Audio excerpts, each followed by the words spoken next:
Let me tell you something that might change the way you think about investing forever. If someone handed me $100,000 today and told me to build a portfolio focused on artificial intelligence, I would not do what most people expect. I would not spread it across dozens of speculative AI startups. I would not chase the hottest momentum stocks. I would not try to find the next small company that might become the next big thing. I would do something much more strategic, something based on 30 years of watching technology revolutions unfold, something based on understanding exactly where value gets created and captured when transformative technologies reshape entire industries. You see, most people think about AI investing completely wrong.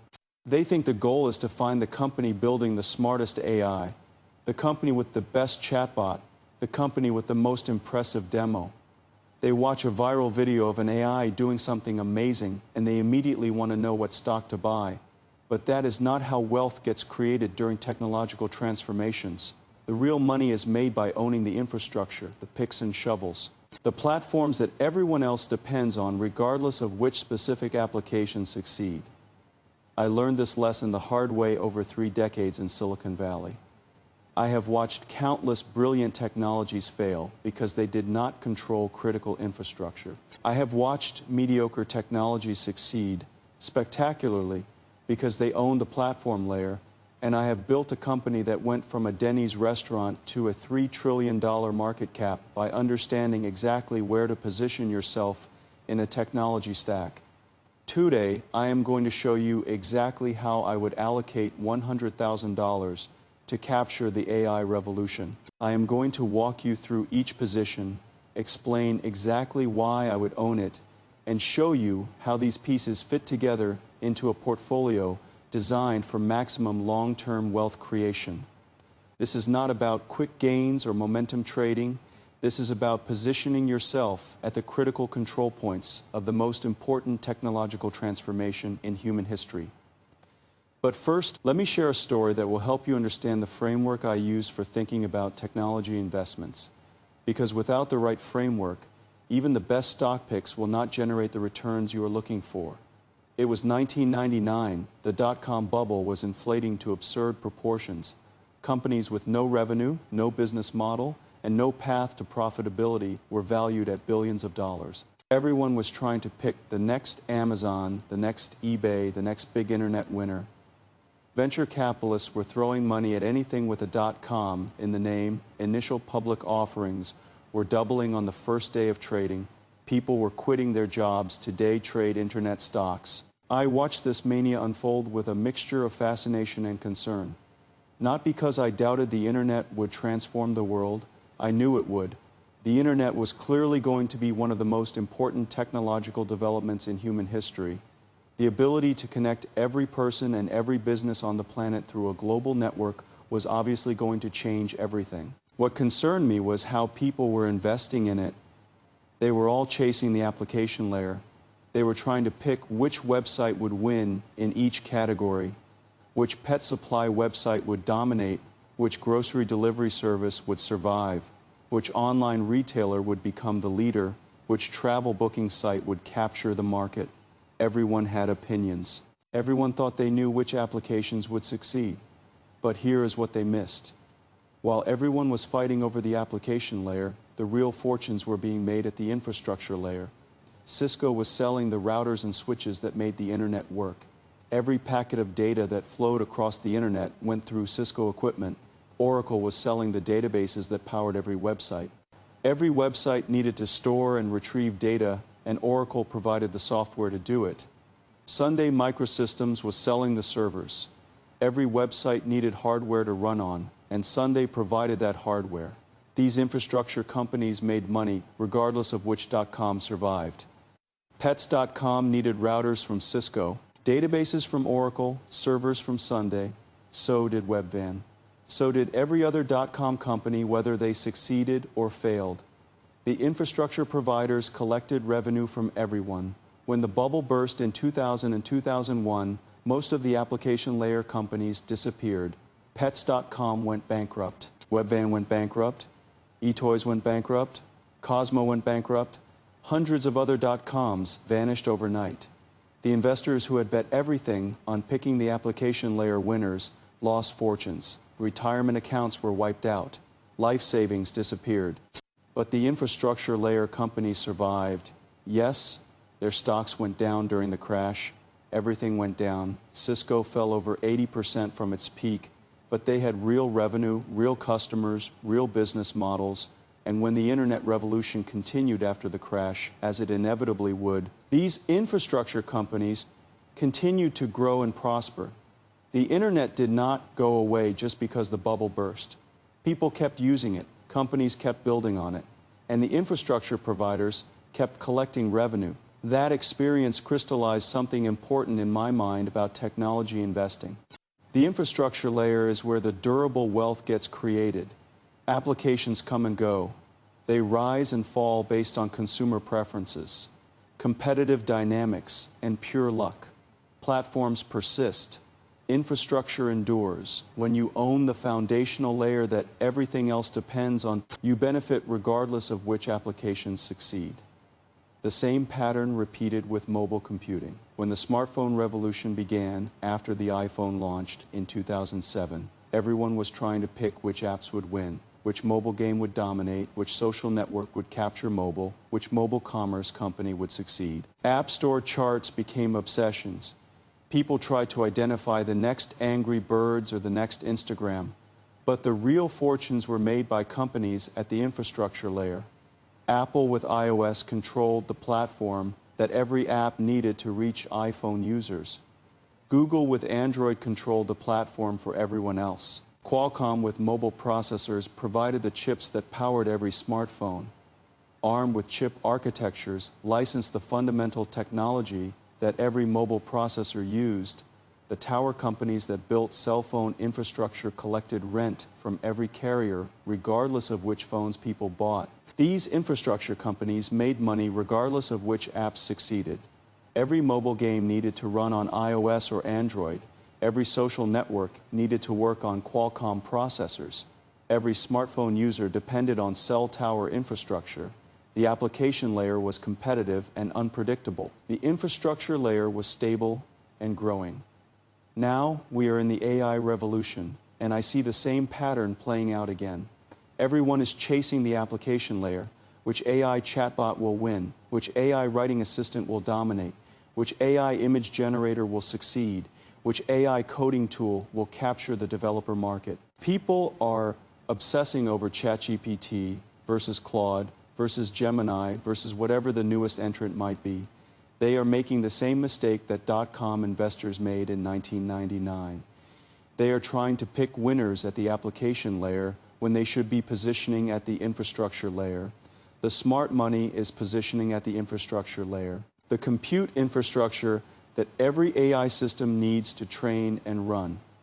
The data infrastructure that provides the raw material for AI training.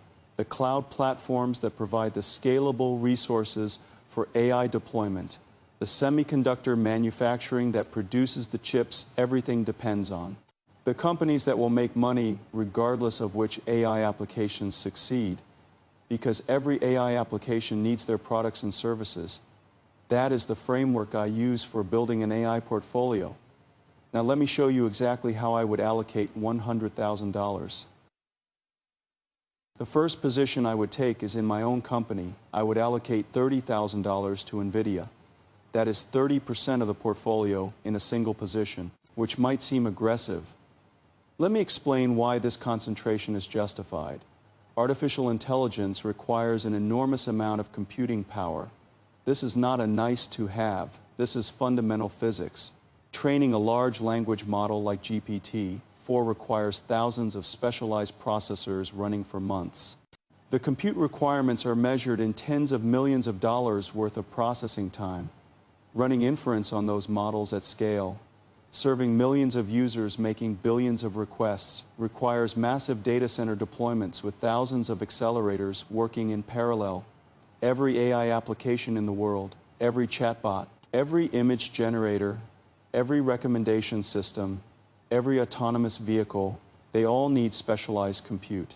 And that compute is not available from traditional processors.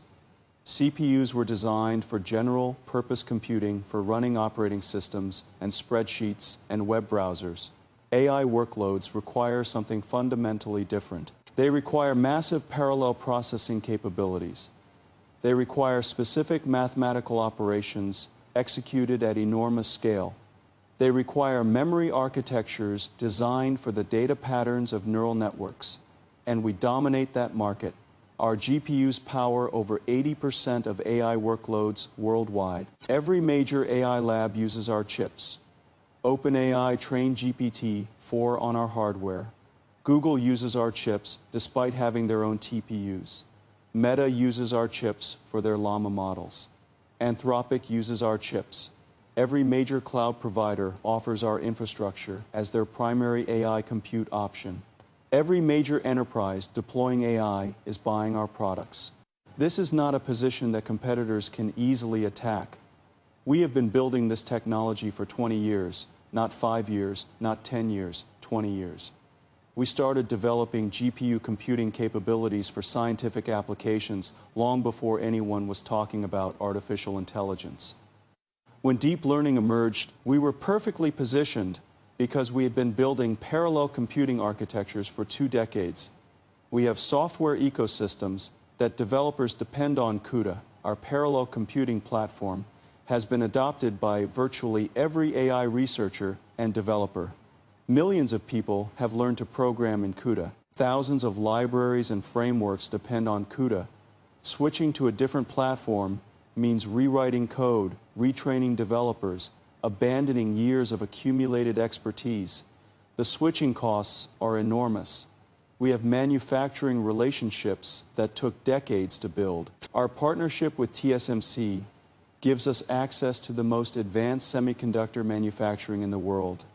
Our chips are built on TSMC's leading-edge processes, which gives us performance and efficiency advantages that competitors struggle to match. We have architectural advantages that are protected by thousands of patents. Our tensor cores, designed specifically for AI workloads, provide performance advantages that alternative architectures have not been able to replicate. Our interconnect technologies allow us to scale to thousands of chips working together in ways that competitors cannot match. When people ask me if competitors will catch up, I tell them to look at history. Intel dominated PC processors for decades, despite constant competition from AMD and others. Qualcomm dominated mobile processors despite constant competition from Samsung, MediaTek, and Apple's in-house efforts. Once you establish leadership in a processor category, the combination of software ecosystem lock in manufacturing scale and continued innovation makes displacement extremely difficult. The leader tends to stay the leader for a long time. The numbers tell the story. Our data center revenue grew from $3 billion in fiscal 2020 to nearly $50 billion in fiscal 2024. That is not a bubble. That is not hype. That is not speculation about future potential. That is real revenue from real customers who need our products to build AI systems. Companies do not spend billions of dollars on chips they do not need. They are buying because they have to buy to compete in the AI era. And this is just the beginning. AI compute demand is growing faster than we can add capacity. Every major customer wants more chips than we can supply. Every major cloud provider is building out data centers as fast as they can. The market opportunity ahead of us is larger than the market we have already captured. If you want exposure to the AI revolution, owning the company that provides the computational foundation for virtually every AI system is the most direct way to capture that value. The second position I would take is Microsoft. I would allocate $20,000 here.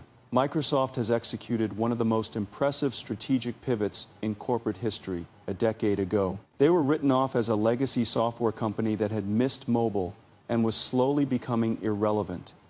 Windows still dominated PCs, but PCs were becoming less important. Office was still widely used, but increasingly commoditized. Their smartphone efforts had failed completely. Their search engine was a joke. People talked about Microsoft the way they talk about IBM today, a once great company living on past glories.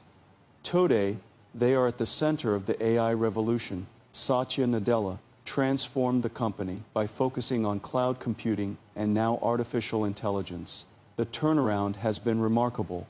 Their partnership with OpenAI was a masterstroke. They invested billions of dollars at a time when OpenAI was an interesting research lab, but not yet a commercial phenomenon.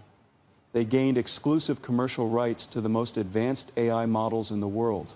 But more importantly, they are integrating those models into products that already have over 1 billion users. That distribution advantage is almost impossible to replicate. Think about what happens when a startup builds a better AI product. They have to convince users to try something new. They have to build trust and reputation from scratch. They have to overcome inertia and switching costs. It takes years and enormous marketing spend to build a user base. Microsoft does not have that problem. They just upgrade existing products. When Microsoft adds AI capabilities to Office, they do not have to convince anyone to try a new product. 1 billion people already use Office every day.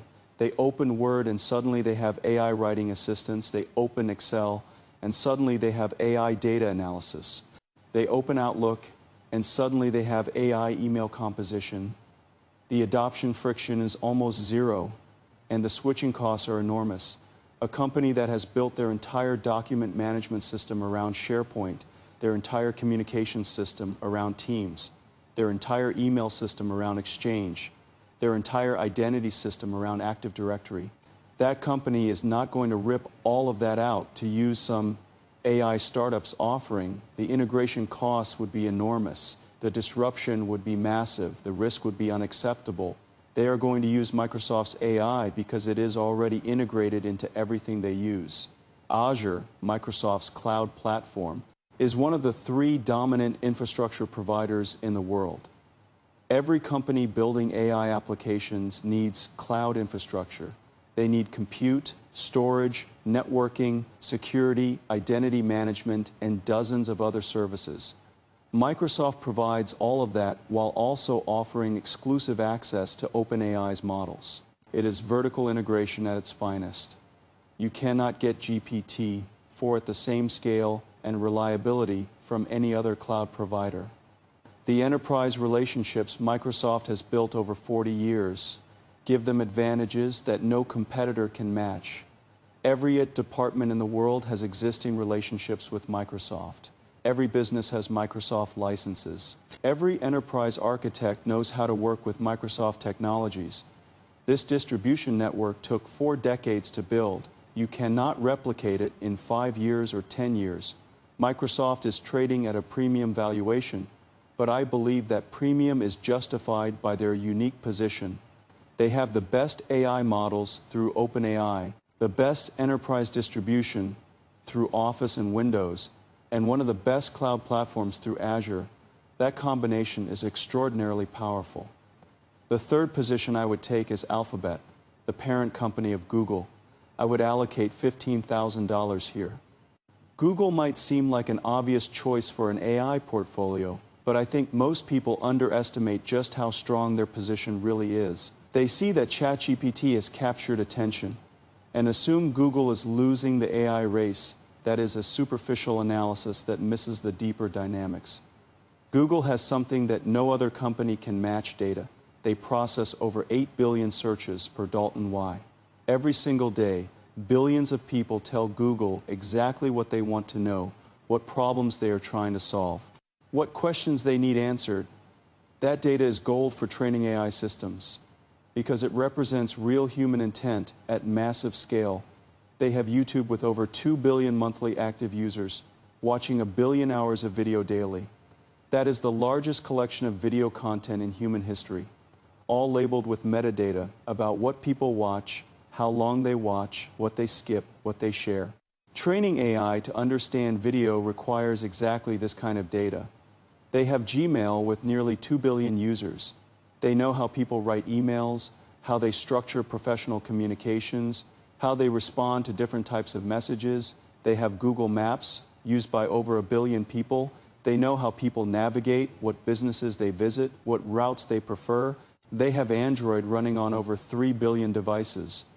They see what apps people use, how they interact with their phones, what features they value. They have Chrome installed on billions of computers. They see what websites people visit, what content they engage with, what captures their attention. All of this data, all of these user interactions. This is the raw material for training AI systems. The quality of an AI model is fundamentally determined by the quality and scale of its training data. Google has more training data than anyone else on the planet. No one else comes close. They also invented the core technology behind modern AI, the transformer architecture that powers ChatGPT, that powers Claude, that powers every modern large language model. Google researchers invented that in 2017. Every breakthrough in AI over the past 7 years has been built on foundations that Google laid. They have DeepMind, one of the most prestigious AI research labs in the world. The team that created AlphaGo and defeated the world champion at a game that experts thought would take another decade to solve. The team that created AlphaFold and solved the protein folding problem that had frustrated biologists for 50 years. They have more AI talent than almost any other organization. And here is what I think the market is missing. Google's core business, search advertising, is a perfect application for AI. Better AI means better understanding of user intent. Better understanding of intent means better ad targeting. Better targeting means higher conversion rates. Higher conversion rates mean advertisers are willing to pay more. More revenue per search means more profit for Google. Every dollar Google invests in AI makes their most profitable business even more profitable. They have natural alignment between AI investment and business outcomes that most companies lack. Google Cloud is also growing rapidly and gaining share. They are third behind AWS and Azure, but they are the fastest growing major cloud platform. Their AI capabilities, including access to their most advanced models, are a significant differentiator for enterprise customers. Yes, Google faces regulatory challenges. The Department of Justice has ruled they maintain an illegal monopoly in search. The remedies could be significant. Yes, ChatGPT captured attention that Google should have owned. Their initial barred response was embarrassing, but the underlying assets, the data, the talent, the infrastructure, the research capabilities, these are enormous advantages that will persist for decades. I am confident in Google's long-term position. The fourth position I would take is Amazon. I would allocate $15,000 here. When people think about AI leaders, Amazon is often overlooked. They do not have a consumer-facing AI product that captured the public imagination. Alexa has been a disappointment that reportedly lost tens of billions of dollars. They are not publishing breakthrough research papers that reshape the field. They seem like an afterthought in the AI conversation. But this is a massive misunderstanding of where value gets created in AI. Amazon Web Services is the largest cloud computing platform in the world. They have over 30% market share, more than Microsoft and Google combined. They generate over $80 billion in annual revenue. And virtually every AI application runs on cloud infrastructure. Every startup building AI applications is probably running on AWS. Every enterprise deploying AI is probably using AWS. Every researcher training models is probably renting GPU clusters from AWS. Every company experimenting with large language models is probably using AWS services. Amazon makes money from the AI revolution regardless of which specific AI applications succeed. It does not matter whether ChatGPT or Claude or Gemini wins the chatbot wars. All of them run on cloud infrastructure. All of them generate demand for AWS services. Amazon collects rent from everyone. They are also investing heavily in their own AI capabilities. Amazon Bedrock gives developers access to multiple foundation models, including Anthropic's Claude, Meta's Llama, and Amazon's own Titan models. This multi-model approach gives AWS customers flexibility that other cloud platforms do not offer. If you do not want to bet on a single model provider, AWS lets you use multiple options. They have Amazon Q, an AI assistant for business. They have Amazon Code Whisperer, an AI coding assistant that competes with GitHub Copilot. They have AI services for image recognition, natural language processing, text to speech, speech to text, translation, personalization, forecasting, fraud detection, and dozens of other use cases. AWS customers can use all of these AI capabilities without having to build anything themselves. And then there is Amazon's retail business. Most people do not realize this, but Amazon runs one of the largest and most sophisticated AI deployments in the world. Their recommendation engine, the system that suggests products based on your browsing and purchase history, is one of the most successful AI applications ever built. It drives over 35% of Amazon's retail revenue. That is hundreds of billions of dollars in sales generated by AI recommendations. Their pricing algorithms adjust millions of prices every day based on demand, competition, inventory, and dozens of other factors. Their logistics optimization routes billions of packages annually through a network of fulfillment centers, sortation facilities, and delivery stations. Their demand forecasting predicts what products will sell in which regions so they can position inventory efficiently. Every aspect of Amazon's retail operation is optimized by AI. They have been deploying AI at massive scale for 20 years. They have more practical experience with production AI systems than almost any other company. This operational expertise is extremely valuable. Amazon has also invested heavily in custom silicon. Their Trainium chips are designed for AI training. Their Inferentia chips are designed for AI inference. This custom silicon gives them the ability to offer AI compute at lower costs than competitors, relying entirely on third-party chips. It is a long-term advantage that is only beginning to materialize. The fifth position I would take is Taiwan Semiconductor Manufacturing Company, commonly known as TSMC. I would allocate $10,000 here. This is perhaps the most important company that most retail investors have never heard of. TSMC manufactures the most advanced semiconductors in the world. They are the sole manufacturer of our highest performance AI chips. They manufacture Apple's processors. They manufacture AMD's chips. They manufacture chips for Qualcomm, Broadcom, MediaTek, and dozens of other companies. There are only 3 companies in the world capable of manufacturing leading edge semiconductors: TSMC, Samsung, and Intel. TSMC has over 90% market share in the most advanced process nodes, the 5-nanometer and 3-nanometer technologies that produce the highest performance chips. When you need the most powerful, most efficient chips possible, you go to TSMC. There is no real alternative. This is infrastructure at its most fundamental. Every AI chip flows through TSMC's fabs. Every smartphone processor flows through TSMC's fabs. Every high-performance computing chip flows through TSMC's fabs. They are a toll booth on the entire semiconductor industry. Every advance in AI capability requires more powerful chips. More powerful chips require more advanced manufacturing. More advanced manufacturing means more revenue for TSMC.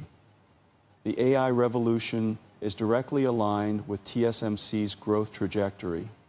The geopolitical risks around Taiwan are real and should not be dismissed.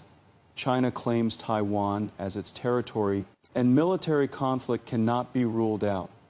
This is the primary reason TSMC trades at a discount to its intrinsic value. Investors are concerned about what happens if China invades or blockades Taiwan. But the company is managing this risk by diversifying their manufacturing footprint. They are building fabs in Arizona that will produce advanced chips on American soil. They are building fabs in Japan. They are building fabs in Germany. Over time, TSMC will become a geographically diversified manufacturer rather than a Taiwan-only operation. Even accounting for geopolitical concerns, TSMC at current prices represents an extraordinary opportunity. You are buying the most essential company in the semiconductor industry at a meaningful discount. The sixth position I would take is Broadcom. I would allocate $5,000 here. Broadcom is becoming increasingly important to the AI infrastructure stack. They design custom AI accelerators for hyperscale cloud providers, Google's TPU chips, the custom processors that Google uses for AI workloads, are designed in partnership with Broadcom. They are reportedly working with other major cloud providers on similar custom silicon projects. As companies realize that general-purpose AI chips are not optimal for their specific workloads, custom silicon becomes increasingly attractive. Amazon designs custom chips. Google designs custom chips. Meta is designing custom chips. Microsoft is exploring custom chips.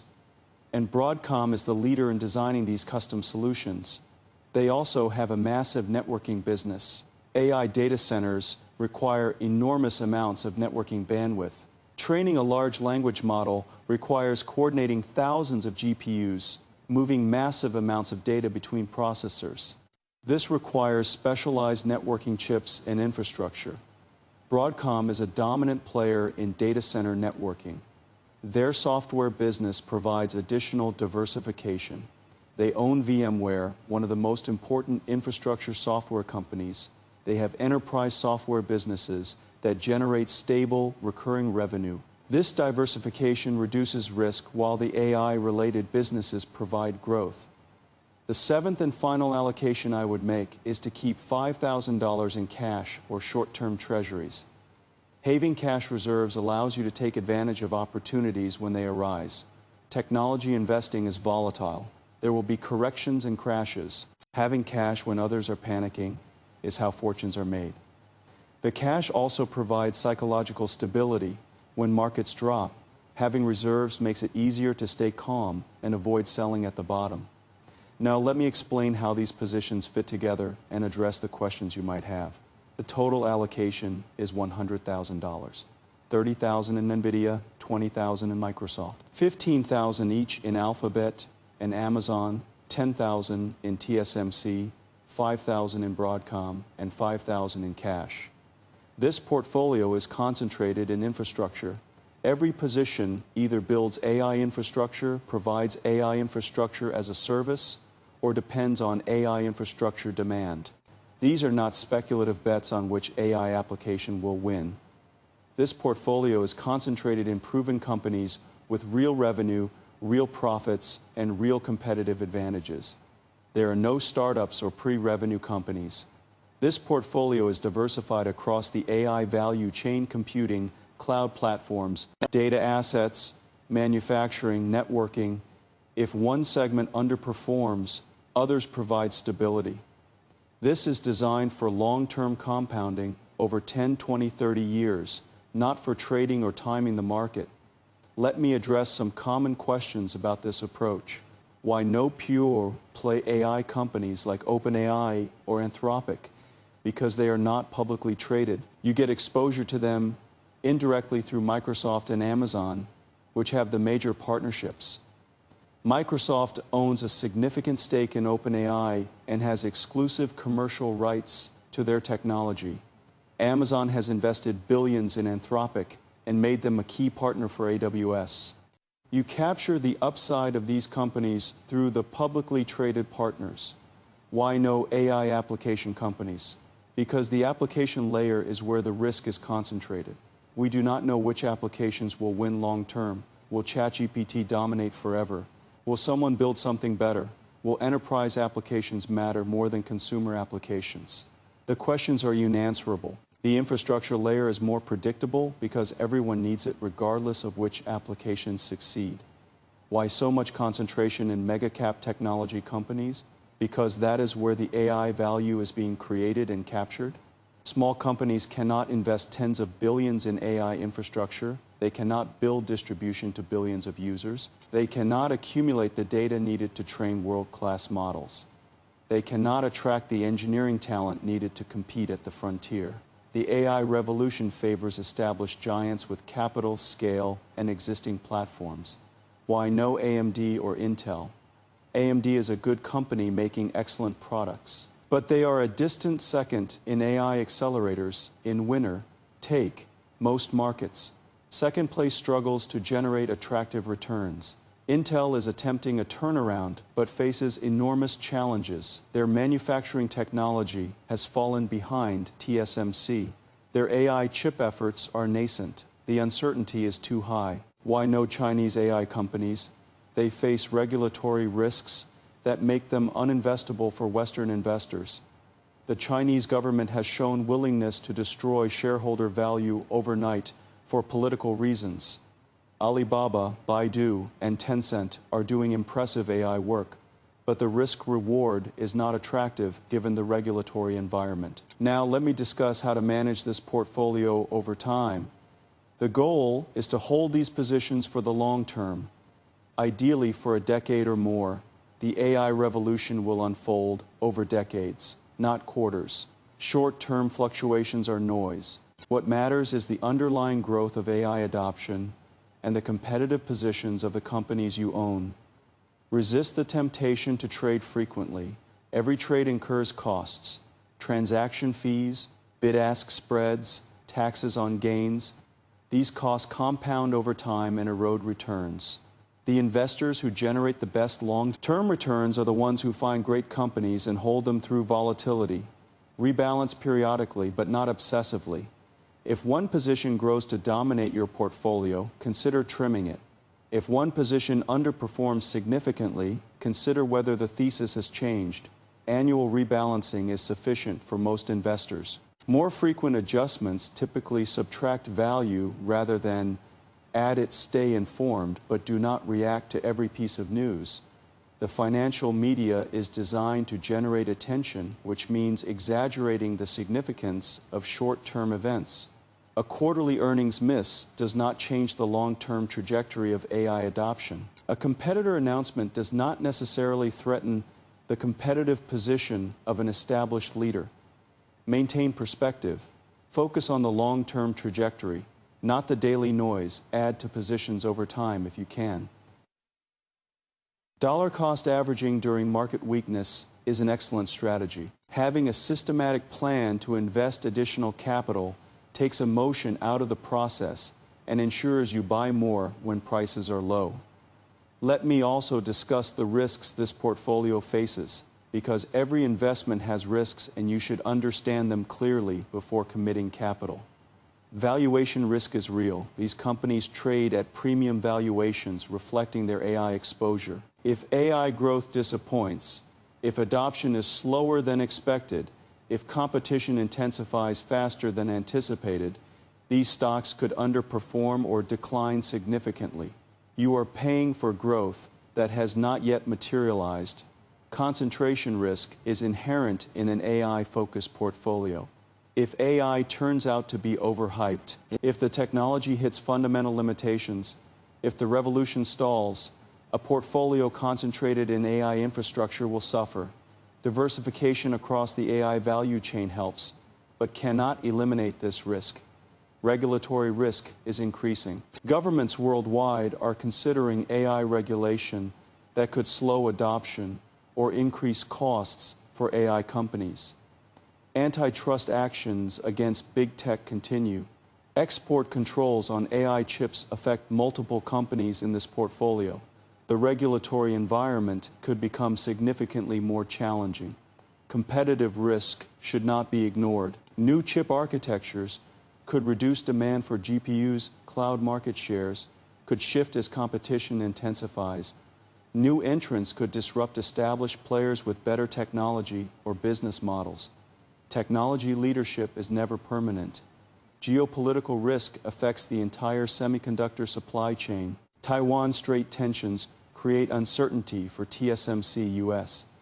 China technology competition affects multiple companies.